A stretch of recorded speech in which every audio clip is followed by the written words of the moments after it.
vamos começar por fazer uma revisão do que temos já até aqui e depois avançar com a matéria nova.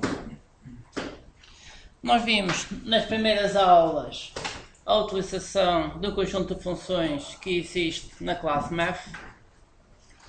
Vamos então ver as funções que temos aqui. E eu vou copiar aqui para o lado as funções para fechar. Eu vou copiar aqui para o lado, classe Math. Vamos ver o que é que temos aqui.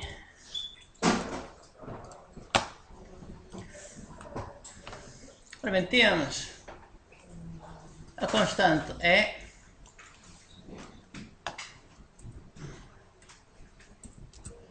Temos a constante E. Temos a constante π.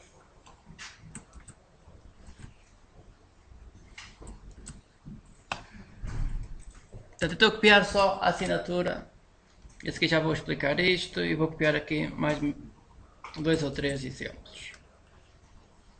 Portanto, isto são as constantes. Temos aqui o método.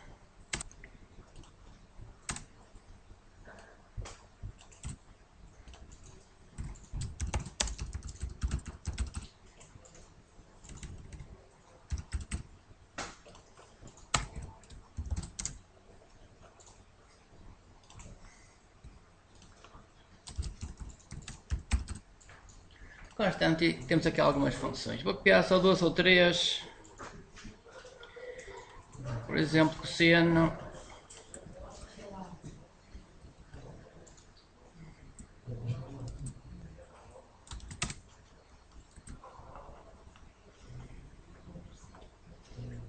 Por exemplo, o máximo e o mínimo, o máximo aqui.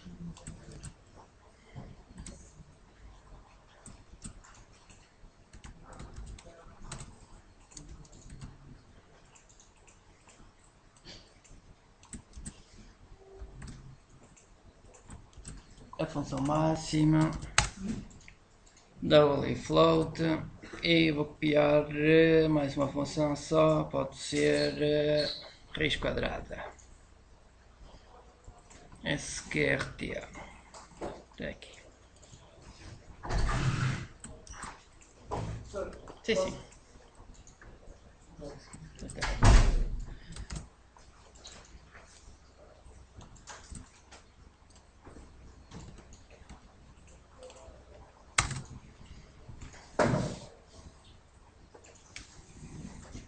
Ora bem, temos aqui estas funções.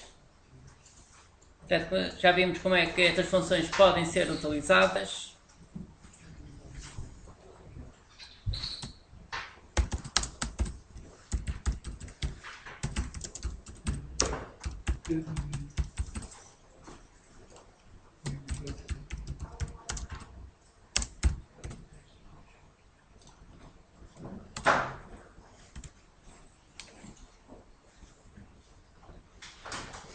Vamos, por exemplo, raiz quadrada.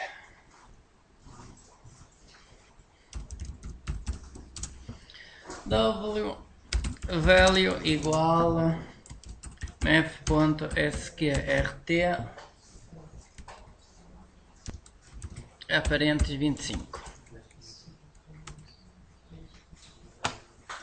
Value 1 e copiar aqui value 2.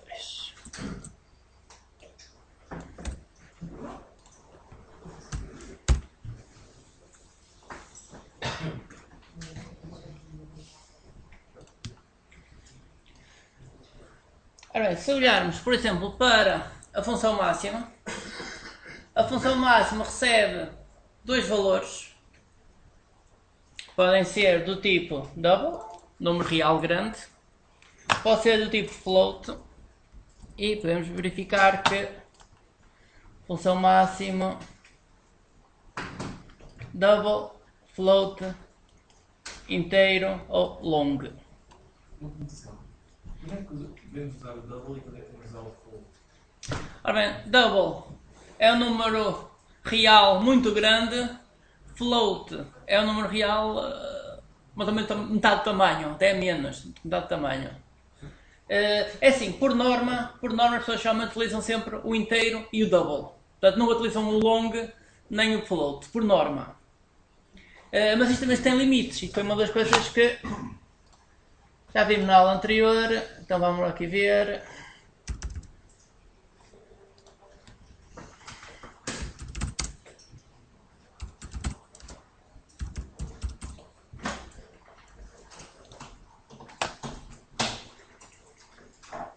Portanto, isto foi outra das coisas que tivemos a ver na última aula, que foi os tipos primitivos de dados. Vamos então rever tipos primitivos de dados. Temos um byte, que são 8 bits, portanto isto corresponde a uma zona de memória com 8 bits, e isto, como permite números inteiros com sinal, portanto isto vai de menos 128 a mais 127. Portanto isto dá 128 cada lado, com o zero, tentando considerar aqui no lado positivo. Portanto, menos 128 a mais 127. Portanto, isto dá 256 caracteres em termos de domínio. O short, portanto, isto é um byte. O short são 2 bytes. Ora, com 2 bytes já se consegue números maiores. Então, tendo sinal, portanto, isto tendo sinal, dá de menos 32.000 a mais 32.000. Portanto, isto short. Inteiro, o inteiro já são 4 bytes. Então já dá este número grande, de menos não sei quantos até isto tudo. Inteiro. Long já são 8 bytes, 64 bits. E então já dá de menos isto tudo até este número. Portanto, se compararem, são números totalmente diferentes. Certo? Float, números reais com 32 bits. Portanto, não temos aqui o domínio, portanto, mas isto depois encontra-se. E double, números reais de 64 bits. Portanto, por omissão chamamos as pessoas, por exemplo, double. Portanto, por omissão chamamos as pessoas, utilizam sempre double. Isto a ser até se podia utilizar o double e usar o long, mas já nunca se utiliza o long. Portanto, já vai logo para o inteiro e não vai para o long, que o long permite logo números grandes, maiores. Booleano, verdadeiro ou falso.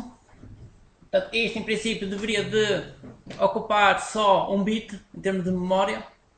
Está ligado ou está desligado, uma porção de memória. A ideia é essa, mas como os endereços de memória geralmente são em termos de bytes, portanto, se tivermos vários bits, depois o compilador pode otimizar isso e colocar os vários bits dentro de um byte. Se não, ocupa um byte, quer dizer, um bit, portanto, é interessante em termos de programação, porque é o valor verdadeiro ou falso só. Portanto, aqui o boolean é interessante por ser verdadeiro ou falso. Agora, depois, se isto vai ocupar um bit, se vai ocupar um byte, depois depende dos compiladores, se assim. E depende depois de otimizações, porque é verdade que um byte são 8 bits, só que depois, para aceder a cada bit, é necessário operações. Um caractere, também já vimos que isto são 16 bits. E está codificado em Unicode. Portanto, aqui temos a codificação Unicode, 16 bits. Vimos que geralmente os editores de texto têm outras opções, por exemplo o UTF-8, que ocupa 8 bits quando é os caracteres ingleses, e depois vai aumentando à medida que for necessário para os outros caracteres. Okay. Dúvidas em relação aos tipos de dados? Portanto, isto são os tipos de dados primitivos. Portanto, estes tipos de dados primitivos existem em tudo que é linguagens. Tudo que é linguagem também tem este tipo de dados primitivos, porque isto está muito associado ao hardware. Portanto, isto está muito associado à quantidade de memória, como é que se acede à memória. Portanto, isto é o que existe realmente em tudo que é linguagens de programação. Tipos de dados primitivos. Ora bem, por essa razão que, como existem estes tipos de dados primitivos, que é aqui, que é isto. É por isso que existem aqui estas funções. uma função para números reais, uma função para floats, uma função para inteiros, uma função para longos. Ok? É assim, este não cobre os tipos de dados todos, mas já tem alguns. Depois, se for necessário para outros tipos de dados, a pessoa pode criar, ou então pode utilizar a conversão implícita de tipos de dados. Isto é, um tipo de dados superior pode-se colocar num tipo de dados de tamanho inferior. Vamos ver aqui um exemplo. Para isso vou utilizar aqui o CodePad. Sim, sim.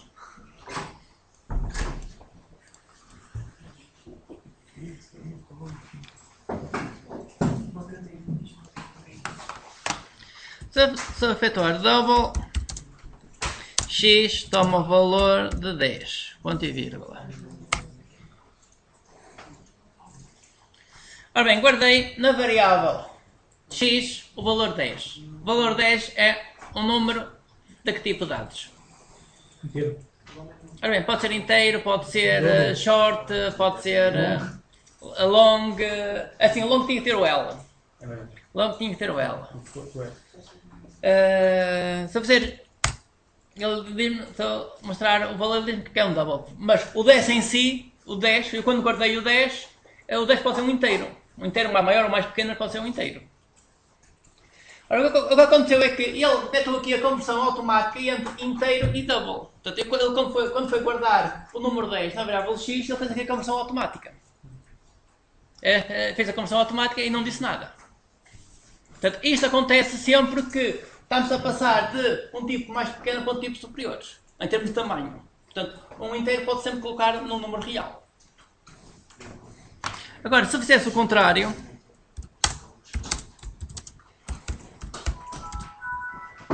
int y igual a 10.0. 10.0 é de que tipo?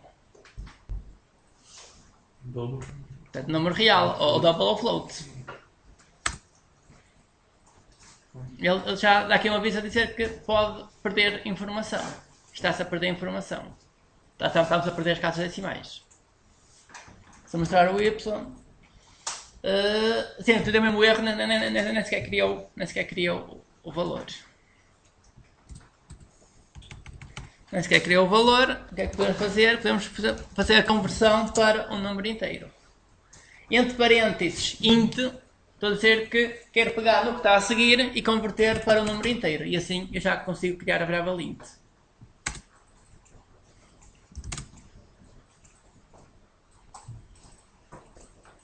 Ok? Então como é que eu consigo colocar na variável y o valor de x? Portanto, independente de qual for o valor de x. Imaginemos, eu vou colocar no x o valor 20.5. Portanto, o x é 20.5. Como é que eu consigo colocar no y o valor que está em x? Então, se disser y toma o valor de x, deve dar erro. Dá erro. Se eu mostrar o y, continua com os 10. Daquele não efetuou. Portanto, para colocar no y o valor de x, eu tenho que converter o x para um número inteiro. Então tenho que fazer y, toma o valor de, abre parênteses, int, para fazer a conversão para número inteiro, x, ponto e vírgula, y,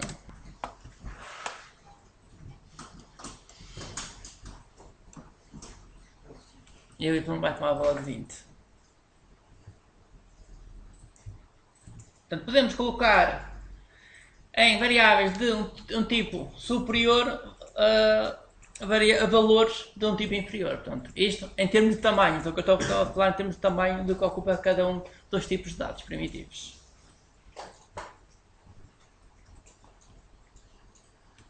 Até aqui há dúvidas?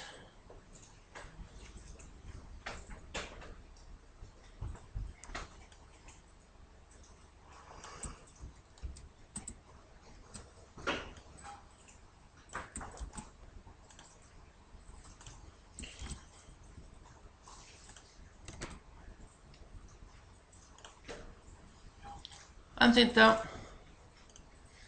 recapitular o que temos aqui. Portanto, temos as constantes associadas à classe, o π é o número real, o E é o número real.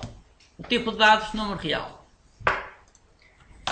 A função máximo, vamos ver este exemplo, recebe o número real e devolve o número real. E depois temos a função máximo para outros tipos de dados. Ora, o que é que estamos aqui a ver? Estamos aqui a ver que a função máximo existe para diversos tipos de dados, com o mesmo nome. Portanto, quer dizer que podemos ter uma função com o mesmo nome várias vezes. Portanto, aí vemos que a classe, por exemplo, tem a função máxima 4 vezes. Portanto, a função máxima aparece aqui 4 vezes. Ora bem, quantas vezes uma função pode aparecer repetida? As vezes que forem necessárias. Portanto, uma classe pode ter N funções. O importante é que a assinatura das funções seja diferente. O que é a assinatura das funções? É o que temos aqui assim entre parênteses. Máximo há parênteses, então temos dois parâmetros, já parênteses. Esta parte tem que ser diferente das outras. Aqui temos o exemplo de receber dois números reais e aqui temos o exemplo de receber dois números floats. Isto porquê? Porque tem que ser diferente. Tem que ser diferente porque é para não existir ambiguidade. O compilador tem que saber qual a função a chamar. Ora bem, digam lá então exemplos de outras funções máximas que possam existir, que poderiam existir. Portanto, não existem, mas poderiam existir. Digam lá outros exemplos. O que é que eu posso escrever aqui? Int. Int já existe.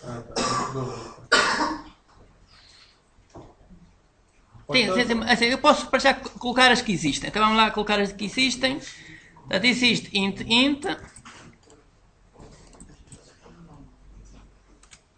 E existe o long. Não pode ter as duas, long. Sim, pode. Então, agora posso ter aqui long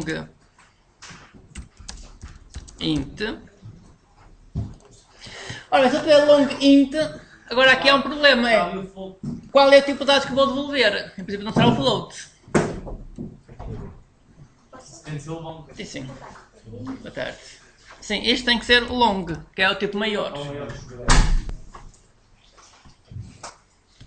Ora bem, outro exemplo.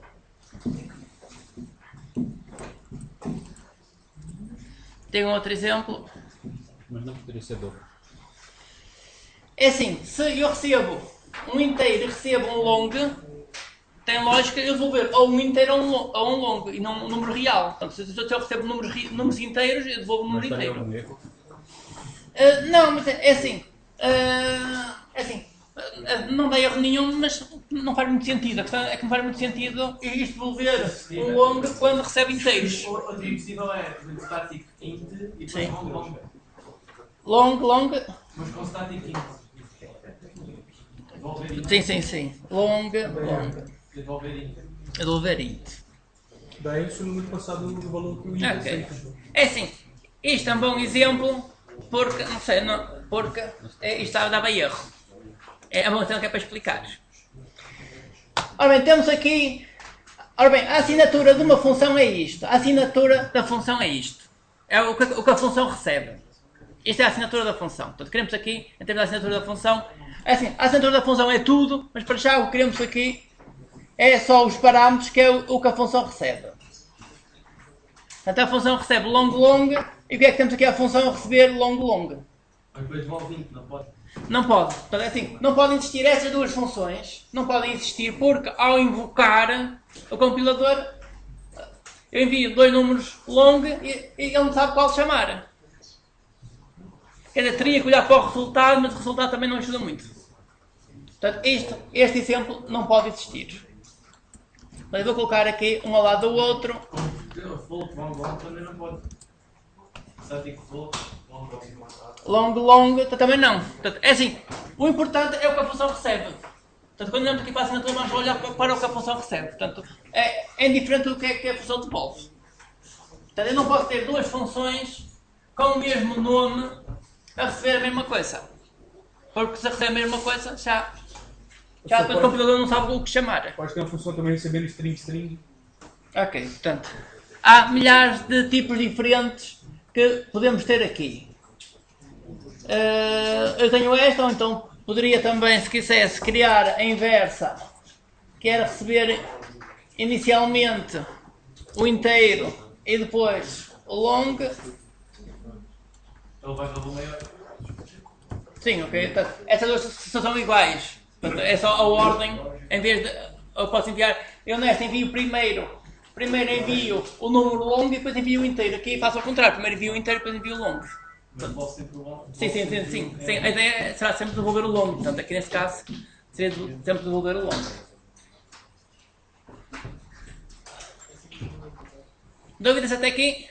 Não. Portanto, o que é que estamos a ver?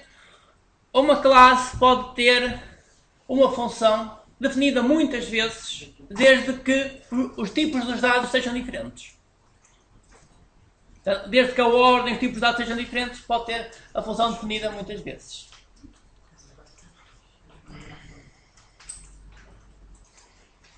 Ora bem, além disso, temos aqui uma palavra reservada, static.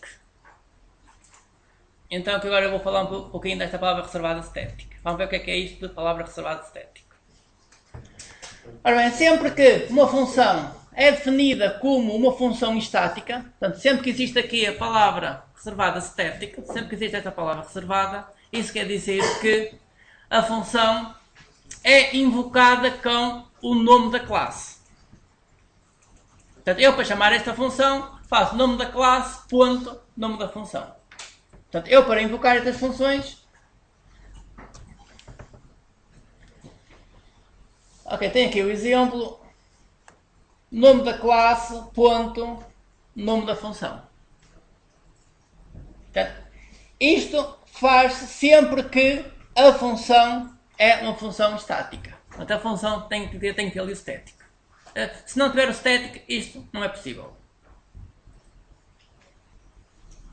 O que acontece é que todas as funções da classe math têm lá o static, é por isso que isto se faz assim. Vamos ver.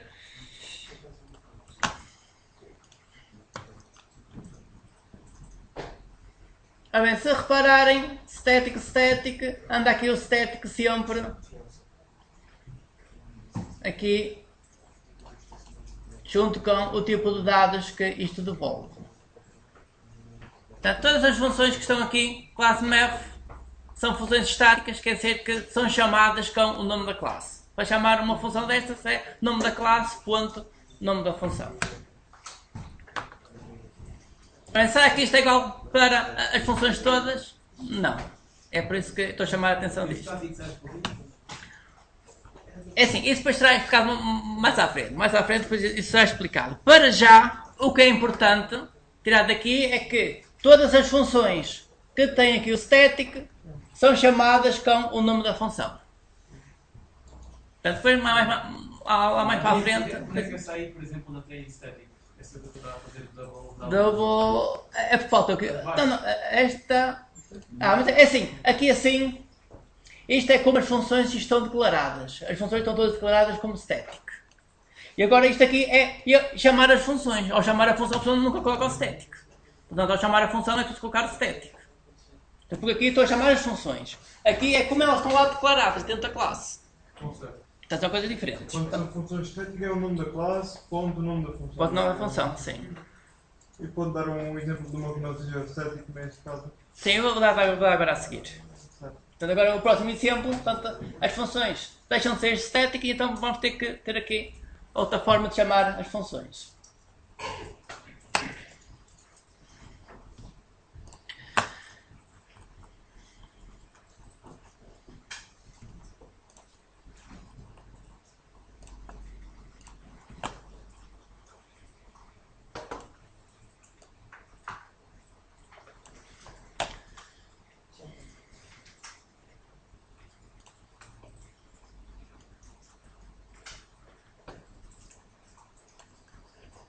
Ora bem, vocês aqui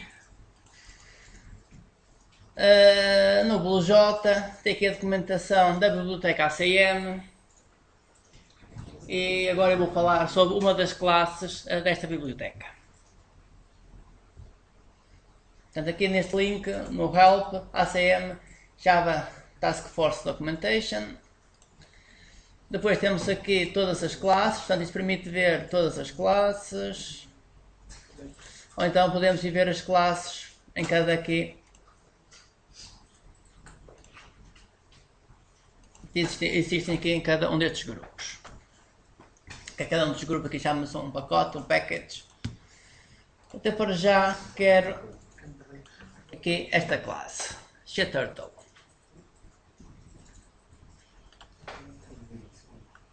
Portanto, hoje vamos ver esta classe e depois nas aulas práticas vamos utilizar esta classe.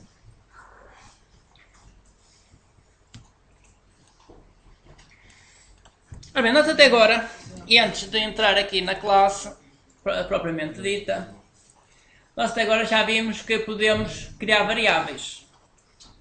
Variáveis tipo inteiro, variáveis reais, longas, portanto podemos criar diversos tipos de variáveis. O que é uma variável? Uma zona de memória para guardar um valor. Um local, algures, na memória para guardar um valor. Ora, imaginem que agora eu quero uma variável para guardar valores, mas ao mesmo tempo essa variável vai permitir guardar mais do que um valor. Portanto já é uma variável melhorzinha, não é? Porque até agora tinha variável só para guardar um inteiro, eu quero uma variável que guarda diversos valores diferentes. E além disso, eu quero uma variável que também guarda lá dentro métodos. Já estamos aqui num outro nível. Portanto já podemos ter aqui algumas variáveis mais sofisticadas. E é isso que vamos ver agora. Portanto nós podemos ter variáveis que dentro da variável temos lá métodos e temos valores. E depois é só chamar os métodos e já se começa a fazer operações com essas variáveis. Portanto, não é necessário ter muitas coisas, é só criar variáveis e depois ele chamar métodos e já se começa a programar e a fazer diversas coisas diferentes. E para isso vamos começar aqui com este tipo. Portanto, quando temos uma classe, esta classe chama-se SheTurtle. Portanto, as classes que temos aqui na biblioteca ACM têm sempre o G antes. SheTurtle permite criar em termos gráficos uma tartaruga. Até isto que podemos fazer em termos gráficos. Existia antigamente uma linguagem que era o Logo que permitia programar isto. Portanto, o Logo era uma linguagem, tínhamos uma tartaruga e depois podíamos fazer desenhos com a tartaruga. Nós temos, a gente diz, anda para a frente, anda para trás, roda para um lado, roda para o outro. Portanto, assim com um conjunto muito básico de operações que preciso fazer muitos desenhos. E é isso que vamos ver. Ora bem, sempre que temos classes, e isto não é de todas as classes, sempre que temos classes, podemos criar objetos referentes a esta classe. Imaginemos que, por exemplo, que temos uma receita de um bolo. Ora bem, se eu tiver a receita de um bolo, eu posso criar um bolo. Pego na receita, sigo os passos todos e crio um bolo. Ou pego na receita e crio 2 bolos. Ou pego na receita e crio N bolos. Isto é o que acontece aqui com a classe. A classe é já a receita toda. Para criar agora os bolos, para criar as variáveis deste tipo, é só dar uma instrução e estamos a criar variáveis deste tipo. E isso vamos ver. Ora bem, para isso eu vou começar aqui a criar um novo projeto. E dentro do projeto, portanto, num projeto vai se chamar aula prática laboratorial 03. E aqui vou criar uma nova classe. Edit, new class.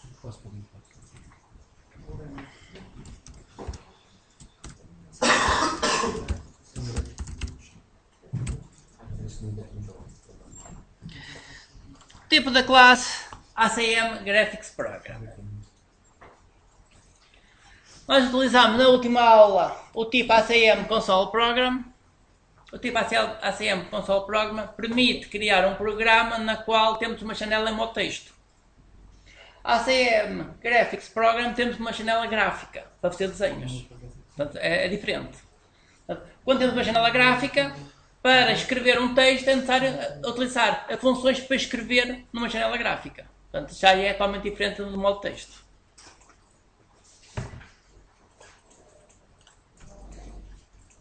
Portanto, criamos a primeira classe do tipo ACM Graphics Program. Portanto,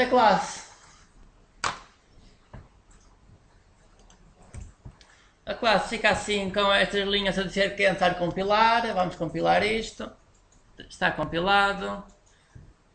Portanto, depois de criar, botão compilar e temos a classe compilada. Vamos executar isto. Botão lá direito. Executar o programa ACM.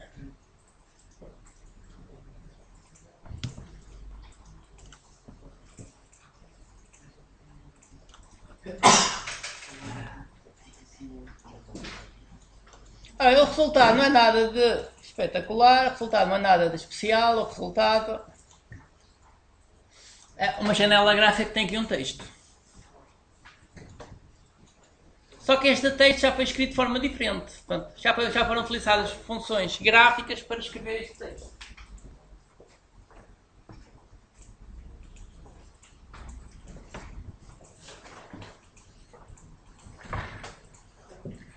Fechar, vamos só ver o que é que temos aqui dentro.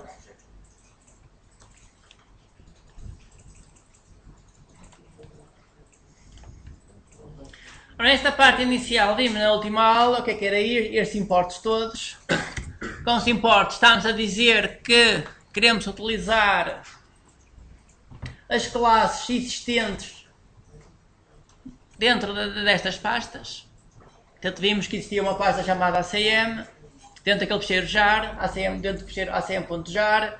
Dentro da pasta ACM existia a pasta Graphics Program GUI Util IO. Portanto, estas pastas existem dentro da pasta ACM. Isto aqui assim quer dizer que também queremos utilizar algumas classes do Java. Vimos que estes comentários é para apagar.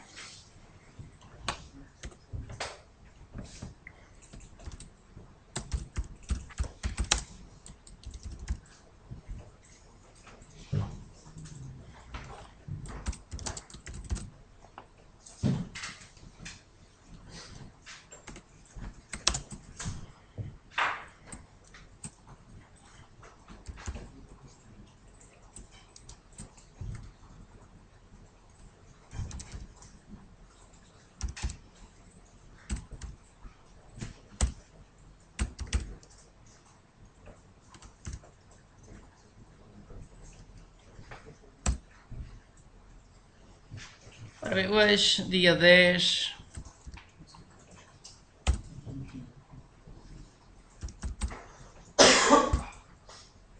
Dia 10/10.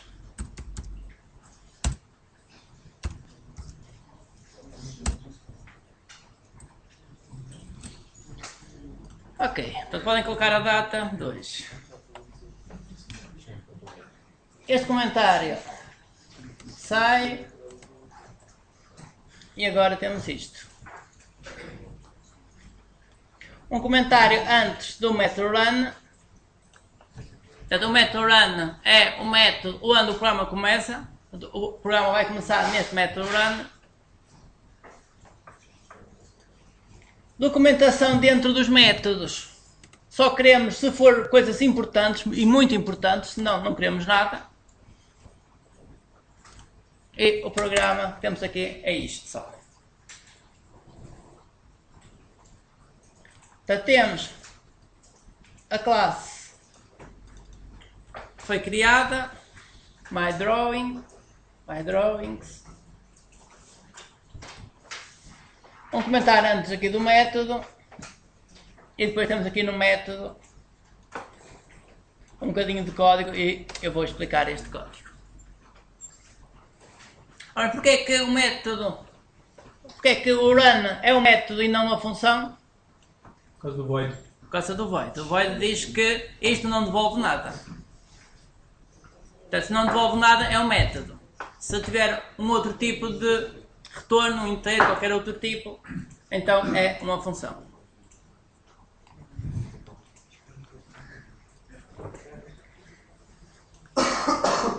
E agora vamos aqui ver a sintaxe para criar objetos. Ora, o que é um objeto? Um objeto é uma variável especial onde podemos lá guardar muitos valores e podemos também lá adiante guardar métodos. Portanto, se eu tenho uma variável especial para guardar lá dentro valores e métodos, portanto, isso vai ser importante, dado que O void é para 15. aqui o void diz que o run não devolve nada. Portanto, se o run não devolve nada para trás, quer dizer que isto é um método e não uma função. Portanto, eu ao chamar o run, se eu só fizesse isto, imagina que isto é static. Vou colocar aqui o static. Portanto, o static não é necessário colocar. Portanto, se o run fosse static, eu para chamar o método fazia my drawings.run.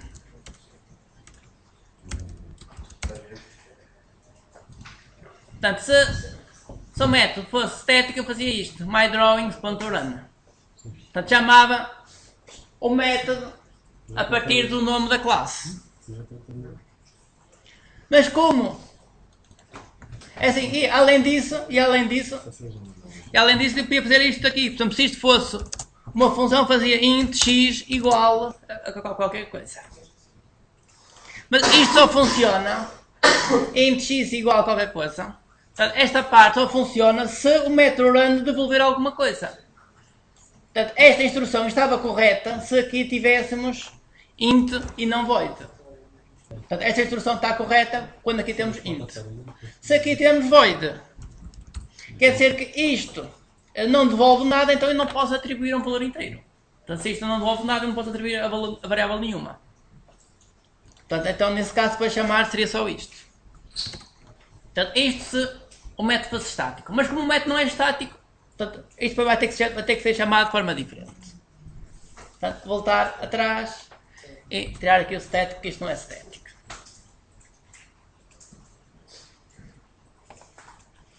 Ora, isto leva-nos aqui para já a uma classe shellable. Vamos ver o que é esta classe shellable. Documentação.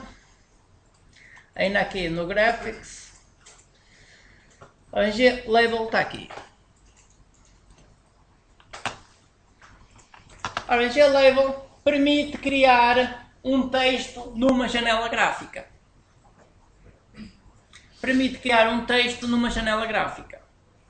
O que é que isto recebe? Isto vai receber o texto, portanto a string, portanto o conjunto de caracteres a escrever, vai receber a posição x e a posição y onde escrever. Portanto x, y, o 00 canto superior esquerdo, a 00. Portanto isto vai receber o texto a escrever, a posição x e a posição y.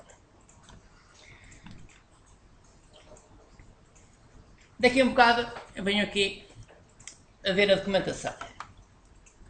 Daqui a um bocado eu venho aqui à documentação. O que é que temos aqui? Temos o texto a escrever. Este foi o texto que apareceu na janela.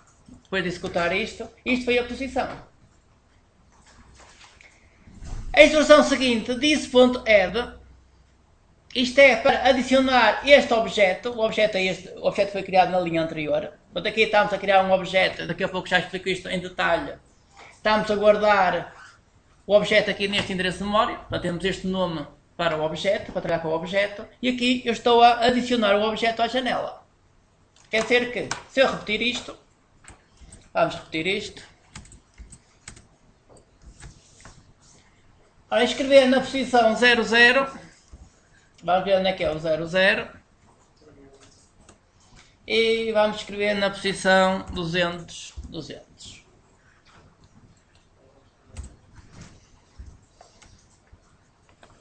Eu vou alterar o texto. Isto é a posição 200.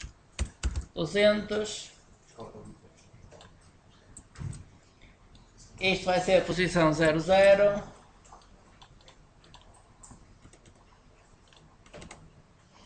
Isto, posição 100.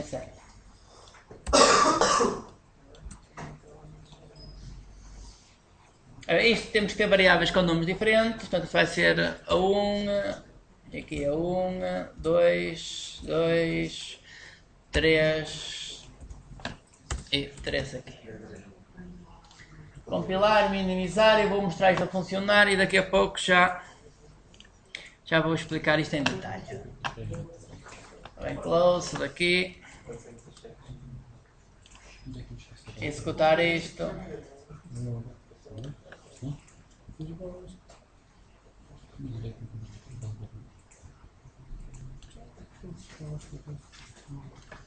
Ora bem, posição 00. Deve ter que ficar aqui debaixo, aqui aqui deste menu. Deve ficar aqui debaixo. Posição 100, 100. Portanto, 100 assim e 100 assim. Posição 200, 200 será aqui.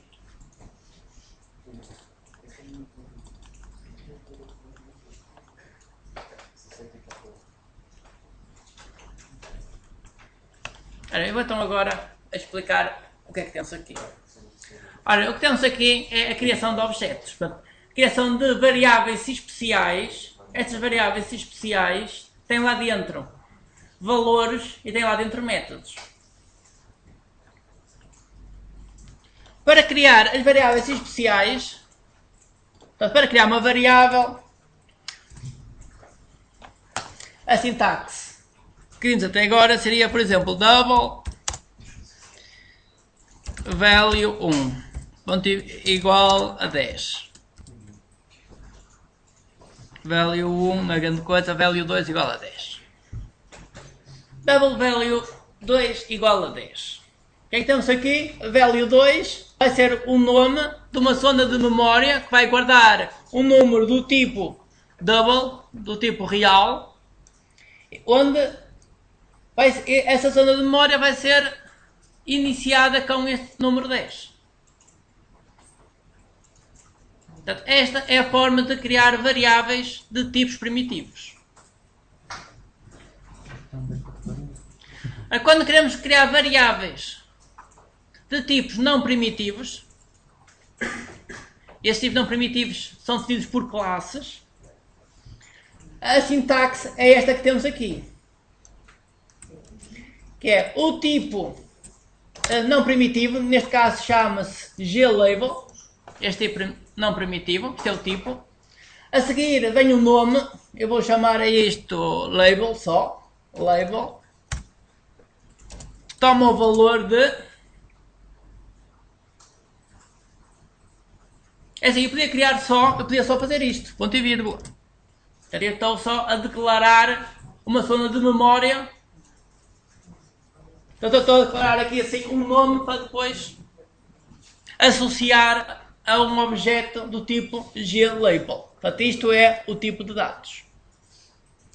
É assim, se este tipo de dados é fácil de perceber, o double, as pessoas percebem o que é o número double, este tipo de dados, glabel, portanto, já vai ser uma coisa mais complicada.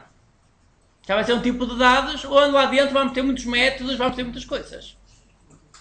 E a seguir nós vamos olhar para a documentação e ver o que é que afinal temos lá dentro. Portanto, e só depois olhando para a documentação é que se vê o que é que este tipo de dados tem.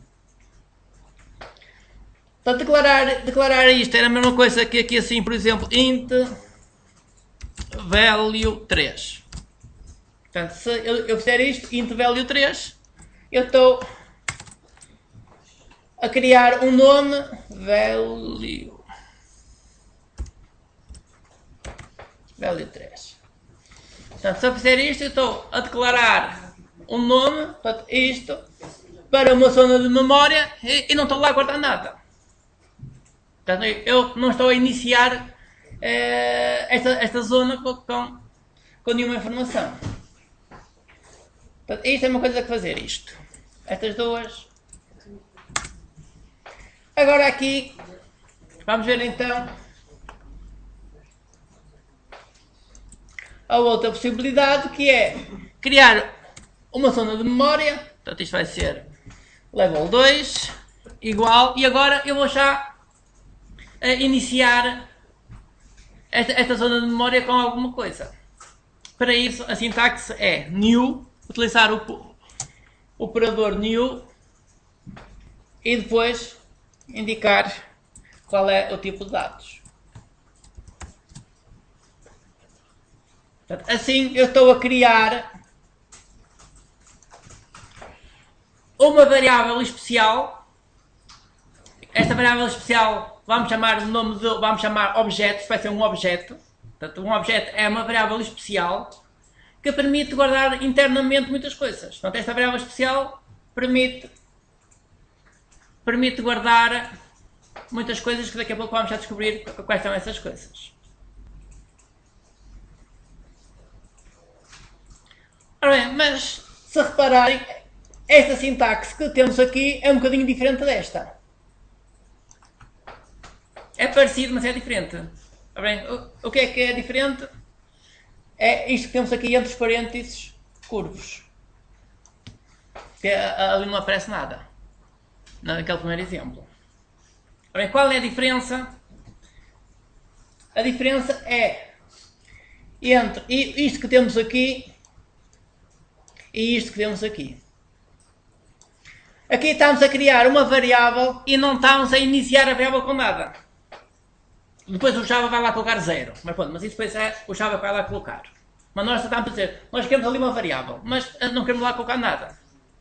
Ou seja, esses 4 linhas não estão a fazer nada. Não, é assim, isto faz porque isto já reserva um espaço na memória. Portanto, já reserva um espaço. Depois mais à frente, alguns eu vou utilizar. Portanto, mas eu quando crio a variável, quando crio um espaço em memória, portanto, nessa altura ainda não quero fazer nada. Aqui, no segundo exemplo, ao criar esta variável, estou logo a dizer, eu quero logo iniciar com um valor. Isso é o que acontece entre isto e isto. A diferença entre estes dois é que aqui assim eu estou a criar um objeto do tipo glabel e não estou a dizer o que é que eu quero colocar lá dentro. Portanto, isto é muito semelhante ao que tínhamos aqui. Aqui não, aqui eu estou a dizer, eu quero criar um objeto do tipo glabel, mas já quero que ele guarde lá dentro várias coisas.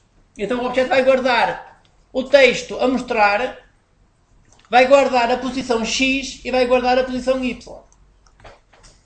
Portanto, eu ao criar esta variável especial, a variável especial já vai guardar o texto que vai escrever depois, mas ele só vai escrever quando eu der essa ordem para escrever, portanto, porque ele não vai escrever nada na janela, só vai guardar na variável o texto a escrever, vai guardar a posição e vai guardar a posição X e Y. Portanto, eu ao criar um objeto eu já posso enviar valores para ele guardar lá dentro. Como um objeto pode ter muitos valores, quer dizer que eu posso enviar muita informação. Eu ao criar um objeto já posso enviar muita informação. Porque até agora vimos que uma variável permite guardar um tipo de dados primitivo. Ou guarda um inteiro, ou um real, ou um caractere. Um objeto permite guardar muitas coisas. Se permite guardar muitas coisas diferentes, quer dizer que já posso, ao criar este objeto, posso enviar para lá para dentro muitas coisas. E agora vamos então olhar para a documentação para perceber isto, para perceber afinal o que é que eu posso enviar para o objeto. Portanto, ao criar o objeto eu posso já enviar coisas, eu quero perceber o que é que eu posso enviar.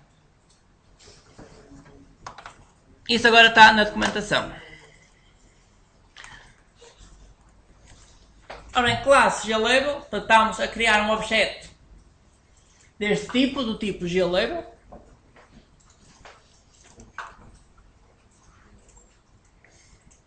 E agora temos uma fonte por omissão, portanto para já isto não é importante. Temos aqui um conjunto de métodos, portanto isto tem métodos, tem por aqui um conjunto de métodos. Quer dizer que eu quando criar este objeto eu já posso chamar métodos, posso chamar estes métodos que estão aqui.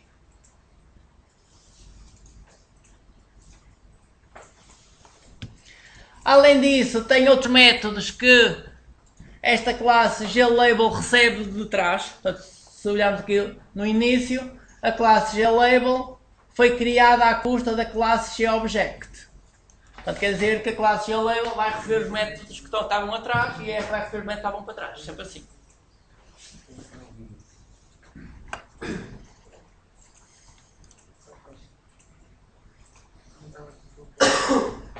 Portanto, a documentação mostra métodos. São os métodos que foram declarados dentro desta classe.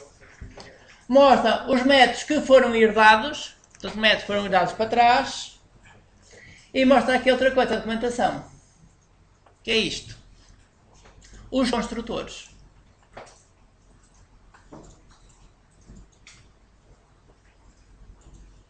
Afinal, o que é isto dos construtores?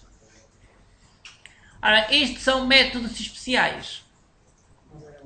São métodos especiais e estes métodos só podem ser chamados quando se criam os objetos. Ao criar as variáveis, estas variáveis especiais, podemos chamar estes dois métodos.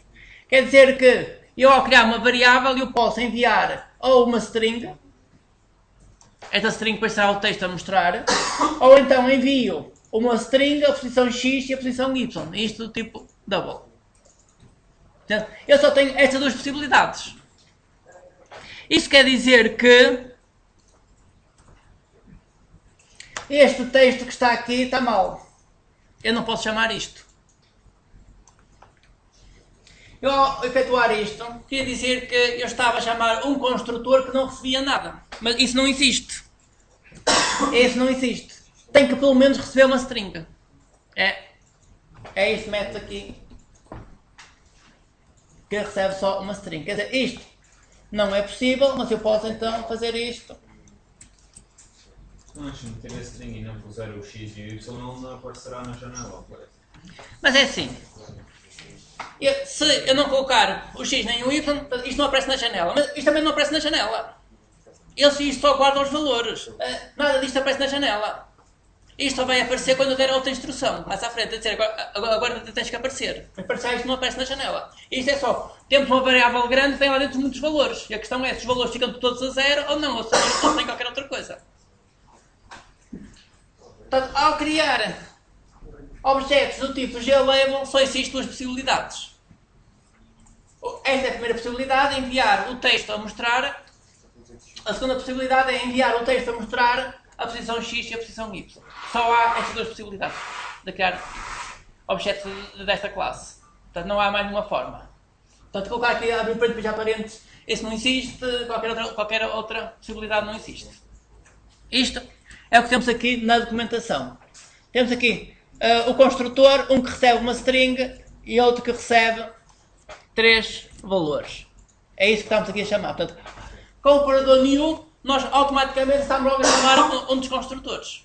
Portanto, temos que ir à documentação, ver quais são os construtores que existem para perceber como é que podemos criar os objetos. Ora bem, isto tudo fica na memória. Portanto, se isto está na memória, depois é necessário mostrar isto na janela.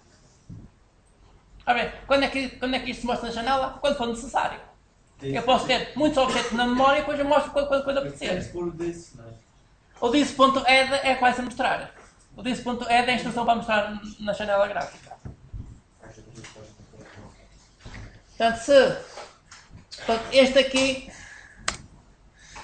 eu vou aqui, andar aqui para trás aqui. Este this.add, isto é que adiciona o objeto. Na consola é o print. Na consola é o print, sim. Isto o que faz é adicionar objeto à janela. É o que isto faz.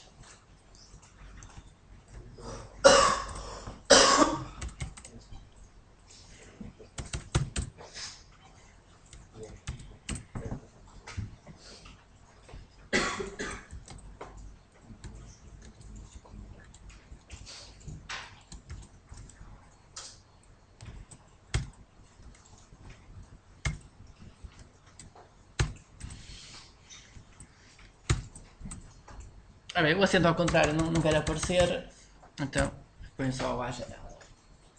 Portanto, esta instrução this.add é que vai adicionar o objeto à janela.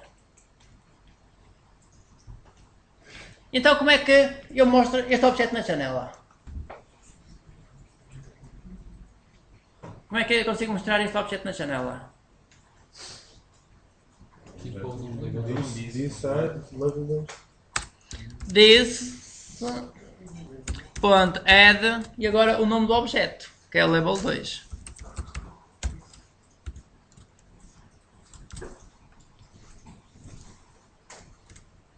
This.add level 2 e assim adiciono o objeto à janela. Ele vai ser adicionado em que posição?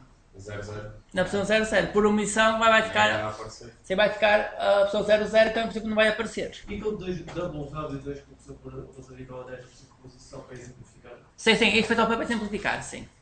Sim, isto tudo que está aqui para trás foi só para simplificar como é que se criam as variáveis. Para fazer um bocado aqui a analogia entre variáveis simples e objetos. Mas agora até podia, depois da posição, meter value 2 e ele ia criar a label na posição 10. Sim, podia utilizar isso.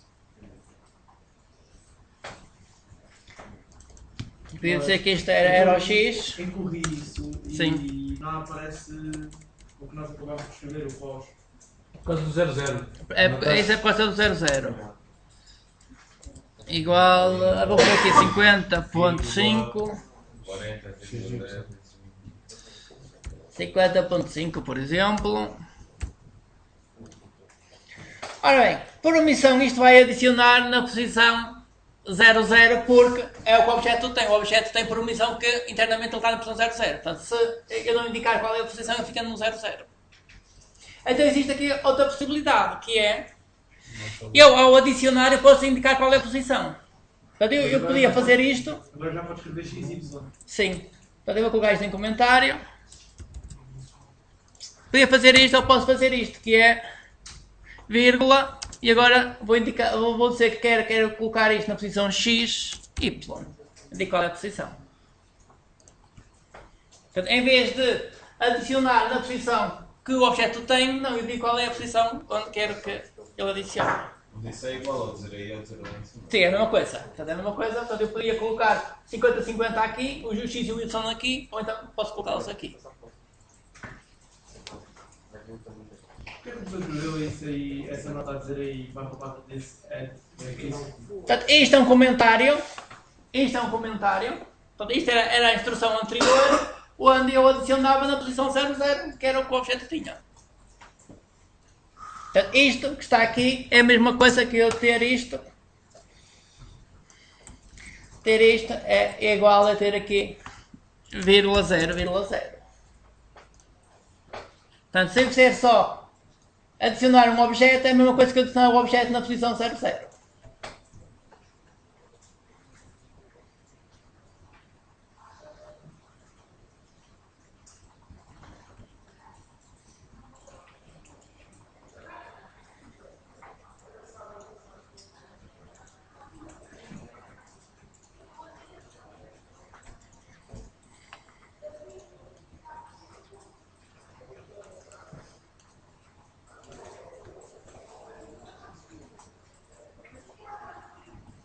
Dúvidas até aqui? Vamos ver isto a correr. Compilar, close.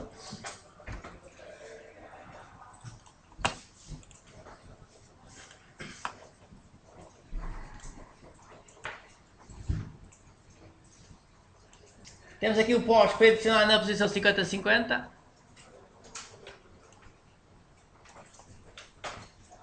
Aqui alguma coisa está mal, como é que este é a posição 100-100 e este 50-50 há alguma coisa que está mal. Este é 200-200. Porque isso está 40. 40-10.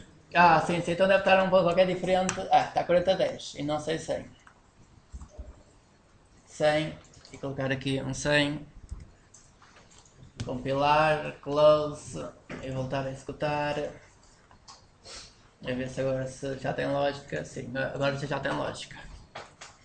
Este, aqui o pós, que é o cantinho superior esquerdo mais ou menos. Sim.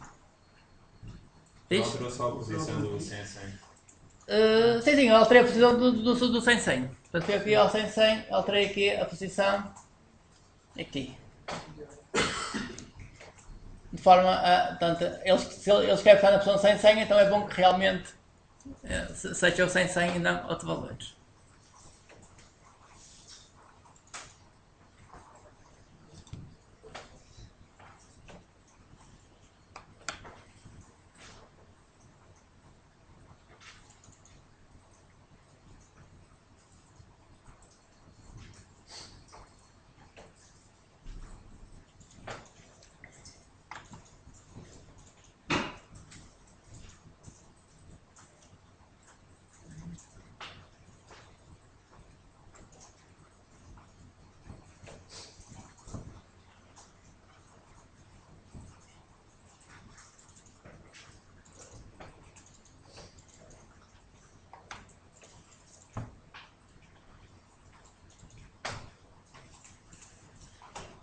Alright, dúvidas? Alright, se não há dúvidas, como está um bocado morto, vamos fazer uma pausa. 10 minutos e já continuamos.